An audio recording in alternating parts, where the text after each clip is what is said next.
The rider comes over the ridge at sunrise, if you can call it sunrise, through a dust storm. His spacesuit is patched at the elbows, his oxygen gauge is blinking yellow, and balanced perfectly over his helmet is a wide-brimmed cowboy hat. Under him is a horse in a pressure harness with its own clear helmet, and because dignity matters on Mars, a tiny cowboy hat strapped on top. This is not the first landing. This is not the heroic age of one shiny base and one united mission patch. This is later, after humanity has survived long enough to spread out, make mistakes, build towns, lose towns, and start arguing about who owns the ice under the next canyon. Mars has become a frontier. Our rider leaves a settlement called Lowell Junction, a bubble town tucked beside an old lava tube. Behind him are 6 habitat domes, a greenhouse, a machine shop, and a church made from a recycled cargo lander. Ahead of him is 200 kilometers of red desert, broken antennas, buried rover tracks, and the kind of silence that makes every hiss in your suit sound personal. On Earth, a trip like that is a drive. On Mars, it is a gamble. Because distance is not just distance here. Distance is oxygen. Distance is battery life. Distance is whether the next shelter still has pressure, whether the fuel depot was serviced, whether the map is lying because last month's dust storm buried the beacon. The first colonies were protected because everything was centralized. Food, water, spare parts, doctors, engineers, law. But once smaller settlements start appearing far away, the neat future begins to fray at the edges. A mining camp finds subsurface ice and suddenly has more power than a town twice its size. A fuel depot on a trade route charges whatever it wants because everyone needs methane to get home. A research station loses contact for 3 weeks and comes back with its own rules, its own passwords, and a very strict policy about strangers touching the airlock. Water becomes money. Oxygen becomes trust. A replacement valve can be worth more than gold, because gold will not stop your habitat from turning into a freezer with carpeting. Our cowboy rides past the bones of that new world. An abandoned bulldozer sits half buried in dust, its owner's logo sandblasted away. A caravan of pressurized cargo crawlers rolls by in single file, guarded by 2 tired mechanics holding flare pistols like sheriffs.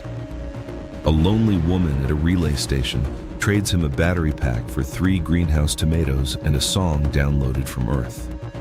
Every outpost has a reputation. Valet's Gate is honest but expensive. Red Creek never forgets a debt. St. Ari's lets anyone in, but nobody leaves with the same number of tools they arrived with. And out beyond the mapped routes are the free claims, the stubborn little habitats built by people who came to Mars specifically to get away from committees. That is where the Wild West comparison stops being a costume and starts becoming practical. When law enforcement is 3 days away, delayed by terrain and politics, the law becomes local. When messages to a central authority arrive late, decisions happen in the airlock. When survival depends on your neighbors, manners become infrastructure. Break a promise in a dome town, and nobody sells you filters. Steal water from a mining camp, and every settlement from here to Olympus Mons hears about it before you do. By the time our rider reaches Rust Bucket Mesa, the town looks like someone tried to build Dodge City out of shipping containers and pressure seals. There's a repair yard, a gambling dome, a chapel, a black market hydroponics shed, and a space saloon with a neon sign that says, "The Low Gravity Lasso." Inside, miners drink recycled water with flavor packets and call it whiskey. Mechanics compare scars on their gloves. Traders whisper over maps of ice claims. Explorers sit in the corner pretending not to be lost. Everyone turns when the cowboy enters because on Mars, a stranger is not mysterious in a romantic way. A stranger is a possible leak. At the bar, he asks for oxygen, a hot meal, and directions to the next town. The bartender slides over a bowl of algae stew and says, "Directions are free, oxygen is political." Then the doors swing open. 3 claim jumpers step in, boots magnet clanking on the floor, helmets polished too clean, confidence turned up too high. Their leader points at the cowboy's horse through the window and says that animal matches the description of stolen transport from Red Creek. The saloon goes quiet. Somewhere, a spoon floats slowly upward in the low gravity. Our cowboy does not reach for a gun. Guns are stupid in a pressurized town. Instead, everyone reaches for the real weapons of the Martian frontier: sealant foam, emergency patch tape, and compressed dust blasters. The shootout lasts 8 ridiculous seconds. A miner fires a foam cartridge and glues a claim jumper to a jukebox. Someone ducks behind a barrel labeled "totally not fermented potatoes." The cowboy ricochets a dust blast off a ceiling vent, knocking 3 hats into the air, including one from a horse outside, which feels excessive but thematically important. No one dies. 2 egos are injured. 1 wall needs repainting. And the horse, offended, refuses to move until someone retrieves its hat.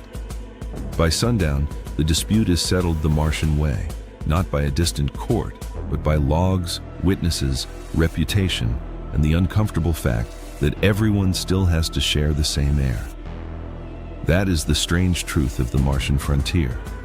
It may have robots, radiation shields, orbital satellites, and life support software. But once people scatter across a hostile planet, the old patterns return. Dangerous roads, valuable supplies, local justice, rival towns, big dreams held together with duct tape and stubbornness. The first true Martian cowboy probably will not look like an old gunslinger. They may ride a rover instead of a horse, wear a pressure suit instead of leather, and settle arguments with oxygen credits instead of bullets. But standing alone under a pink sky, between one fragile town and the next, they may feel something very familiar, the edge of civilization and a whole red wilderness waiting beyond it.